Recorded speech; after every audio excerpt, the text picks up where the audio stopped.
Jabalpur Lok Sabha seat से BJP के प्रत्याशी सुबह पूजा पाठ करके घर से निकल रहे हैं और आप देखेंगे कि भाभी जी जो हैं वो उनको अभी ये तिलक लगा रही हैं और ये तिलक हम कहें कि पूजा पाठ के बाद उन्हें लगाया जा रहा है। अभी उन्होंने अपने पूर्वजों का आशीर्वाद लिया है और दादाजी का, पिताजी का, और अभी भाभी जी उनकी इस वक्त तिलक लगा रही हैं। तो क्या ये विजय तिलक है?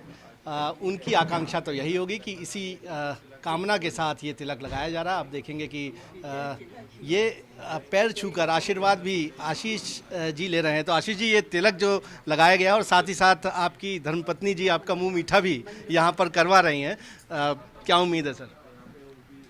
निश्चित रूप से एक सकारात्मक उम्मीद, जीत की उम्मीद। ये रात कैसी गुजरी? क्योंकि ये रात जो होती है वो बड़ी उथल पुथल भरी रहती है। भले बहुत मेहनत की आपने, हमने देखा है इलेक्शन कैंपेन्स में। मेरे लिए सामान्य रही, कहीं से भी कुछ उसमें नयापन नहीं था। तो आपको क्या यहाँ से फीडबैक समझ में आया? लगातार हमने देखा कि चुनाव प्रचार, आपकी कैंपेनिंग बहुत टाइट शेड्यूल में चल रहा है। देखिए, लोकसभा का क्षेत्र बड़ा होता है और समय हमको उतना ही मिलता है निर्धारित। तो लोकसभा क्षेत्र के हिसाब से समय हमको कम मिलता है, इसलिए हमको ज़रूरत से ज़्यादा मेहनत तो करनी ही होती है। और आप सबके सहयोग से मेहनत करके हमने प्रयास किया है कि अधिक से अधिक जगह लोगों के बीच में पहुँचें और प्रयास किया, संसदीय क्षेत्र का पूरा दौरा किया। आज का आपने क्या टाइम टेबल बनाया? कितने बजे आप उठे और उसके बाद आप रवाना हो रहे हैं? आगे आज का दिन कैसा होने वाला है? आज 4 बजे उठा हूँ सुबह, घर में पूजा पाठ, बड़ों का आशीर्वाद, अम्मा नर्मदा का आशीर्वाद लेने जा रहा हूँ। वहाँ से पहले सबसे पहले मतदान करूँगा और उसके बाद मैं क्षेत्र में, अपने संसदीय क्षेत्र में निकलूँगा। प्रधानमंत्री नरेंद्र मोदी के साथ भी आपको उस रोड शो का मंच या रथ साझा करने का मौका मिला था। वो अनुभव और वो माहौल जो आपने देखा, वो परिणित होगा अभी?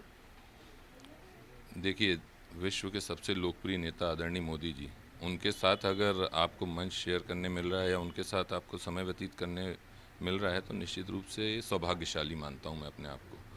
और रही बात माहौल की, तो उस दिन आपने देखा है, लोगों के चेहरे पड़े होंगे, क्या उत्साह, उमंग और उत्सव जैसा माहौल था।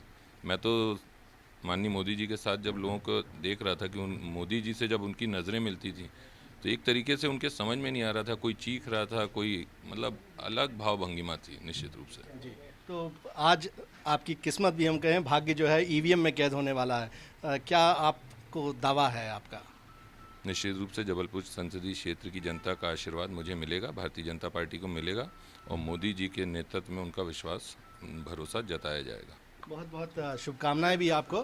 तो आशीष दुबे जी जबलपुर लोकसभा सीट से बीजेपी के प्रत्याशी कह रहे हैं कि आज सुबह 4 बजे उठ गए थे, पूजा पाठ करने के बाद, बड़े बुजुर्गों का आशीर्वाद लेने के बाद वो घर से निकले हैं। इस तरह से उनकी भाभी जी ने उन्हें विजय तिलक किया है और आश्वस्त है कि पीएम मोदी का चेहरे पर ज़रूर जनता जबलपुर की उनका साथ देगी और एक बार फिर जबलपुर से बीजेपी की जीत होगी। हालांकि देखना होगा जिस तरह से ये पोलिंग आगे बढ़ेगी और उसके बाद जबलपुर के मतदाता क्या फैसला सुनाते हैं। कैमरामैन सतीश सराठे के साथ विजेंद्र पांडे, IBC 24 जबलपुर।